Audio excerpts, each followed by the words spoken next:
നമസ്കാരം. Kerala public service കമ്മീഷൻ്റെ ഏറ്റവും പുതിയൊരു ഷോർട്ട് ലിസ്റ്റ് വന്നിട്ടുണ്ട്. കാറ്റഗറി നമ്പർ ഇതാണ് 284/2025. പോസ്റ്റ് ഏതാണെന്ന് നോക്കാം. ഹൈസ്കൂൾ ടീച്ചർ സംസ്കൃതം.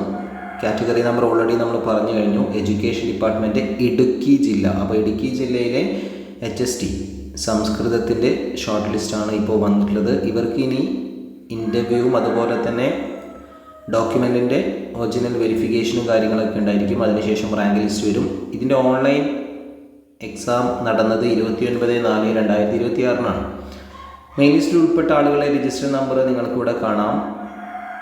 2, 4, 6, 8, 10, 12 പേരാണ് മെയിൻ ലിസ്റ്റിൽ ഉൾപ്പെട്ടിട്ടുള്ളത്. സപ്ലിമെൻ്ററി ലിസ്റ്റ് തൊട്ട് താഴെ തന്നെ കൊടുത്തിട്ടുണ്ട്. അപ്പോൾ നിങ്ങൾക്ക് നിങ്ങളുടെ രജിസ്റ്റർ നമ്പർ ഇവിടെ നിന്ന് തന്നെ ചെക്ക് ചെയ്യാൻ സാധിക്കുന്നതാണ്. ഷോർട്ട് ലിസ്റ്റിൽ വന്നിട്ടുണ്ടോ ഇല്ലയോ എന്നുള്ളത് ഇവിടെ നിന്ന് തന്നെ നിങ്ങൾക്കറിയാം. നമ്മളിത് പതിയെ താഴെ സ്ക്രോൾ ചെയ്ത് പോവുകയാണ്. ഓരോ വിഭാഗങ്ങളുടെയും ഷോർട്ട് ലിസ്റ്റാണ് കണ്ടുകൊണ്ടിരിക്കുന്നത്. ഹൈസ്കൂൾ ടീച്ചർ സംസ്കൃതം ഇടുക്കിയുടെ ഷോർട്ട് ലിസ്റ്റാണ്.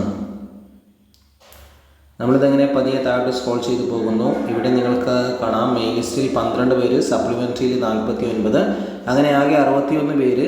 ഇവർക്ക് വന്നിട്ടുള്ള കട്ട് ഓഫ് മാർക്ക് നോക്കാം. കട്ട് ഓഫ് മാർക്ക് 70 മാർക്കാണ്. അപ്പോൾ 70 മാർക്കോ 70 കൂടുതലോ ലഭിച്ചവരാണ് ഈ പറയുന്ന ഹൈസ്കൂൾ ടീച്ചർ സംസ്കൃതം ഇടുക്കി ജില്ലയുടെ ഷോർട്ട് ലിസ്റ്റിൽ ഉൾപ്പെട്ടിട്ടുള്ളത്. സോ നിങ്ങൾ അറിയാൻ ആഗ്രഹിക്കുന്ന മറ്റ് അപ്ഡേറ്റ്സുകൾ ഏതൊക്കെയാണെന്നുള്ളത് കമൻറ്റ് ബോക്സിൽ മറക്കാതെ കമൻറ്റ് ചെയ്യുമല്ലോ. അതുപോലെ തന്നെ വീഡിയോ ഉപകാരപ്രദമാണെങ്കിൽ എപ്പോഴും പറയാവുന്നത് പോലെ വീഡിയോ ഒന്ന് ഹൈപ്പ് ചെയ്യാനും സബ്സ്ക്രൈബ് ചെയ്യാനും ലൈക്ക് ചെയ്യാനും കൂടുതലേക്ക് ഷെയർ ചെയ്യാനും ഒന്നും മറക്കില്ലേ. താങ്ക്